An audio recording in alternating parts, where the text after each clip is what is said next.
Alright, hey guys, how's it going today?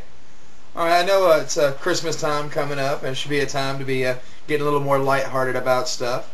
I was driving around today, got to see some people putting up their Christmas decorations already. Alright, pretty cool stuff.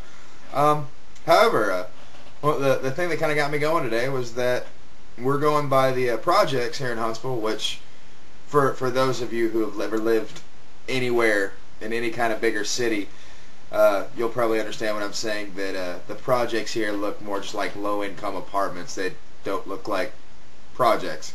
I've seen some straight-up hardcore hoods before, and Huntsville doesn't really have any. But that, without saying, it's government-assisted housing. So, we're going by there today, and I see people putting up Christmas decorations. Now, alright, cool. Everyone, if Christmas is your thing, you should definitely, you have the right to, absolutely. But when I see people putting up Christmas decorations that probably cost more than what I pay for rent in 4 months, it kind of makes me wonder, is our government assistance going towards the correct programs and to the right people? I know it's a problem that people have always had, really, with the way the whole government assistance program works. It seems like whenever people try to better themselves, they get held back, and you try to go to college and you're on government assistance, they say, well, if you can afford to go to college, then you don't need our help. When a lot of times those are the people who need it more so than anyone else, because they're trying to do something with themselves. And yet I go by the projects here, and I see people driving their Lexus SUVs, and they've got their BMWs out front, and, new cars. I'm not talking like going and getting like a mid-1990 used Beamer, I'm talking brand new on, riding on 24s. It's ridiculous. There should be a system in place to where if people go and buy things of a certain amount of value, and I understand there's ways to get around it. I'll even give you guys a heads up if you don't know about it. If you want to go buy something that's expensive and you want to pay cash for it, only pay $9,999.99. Anything under $10,000 cash doesn't have to be reported to the government right away. That's the way a lot of drug dealers get away with buying really nice cars. Alright, I'm all about, kind of nudge around the government a little bit, get what you feel you have deserve coming to you. What I don't like is when people take advantage of the good-natured side of it. You got guys living in projects. We've had, me and my fiance have had people that we know talking to us throwing a fit because they're having to pay $200 on a government-assisted house a month. They're only having to pay $100 assistance. And it's a house that's equal to the size of mine, or even some that are bigger. Just because they pump out kids, and and they apply to the right places and to talk to the right people and whatnot, they get help. Well, that'd be okay if it was just for help, but it's not. It's for a using system. If people go and they buy things that are worth so much money, I saw an H2 today over there in the project.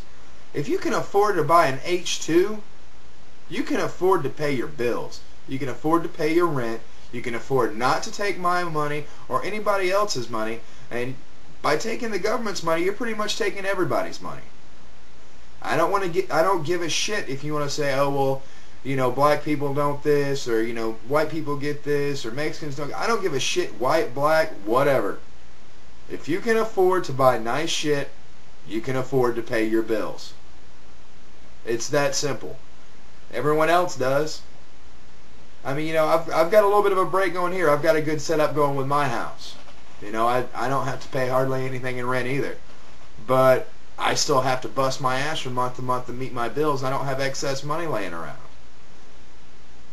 And it seems like there's a lot of people here who basically get everything handed to them by the government, by them crying that they're under the poverty line, or they're this and they're that. And they need to get help because of this reason. And it's ridiculous.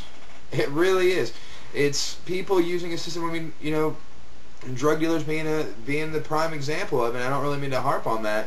Just this is not a DARE endorsed program by any means, but just people going in and I can go and I can sell a bunch of coke on the street corner, and I can buy the nicest car and have all the nicest stuff in my house, and yet even though I have thousands and thousands and thousands of dollars of easy disposal, I'm getting everything paid for by the government, because everything I do is untaxable, because it's not reported.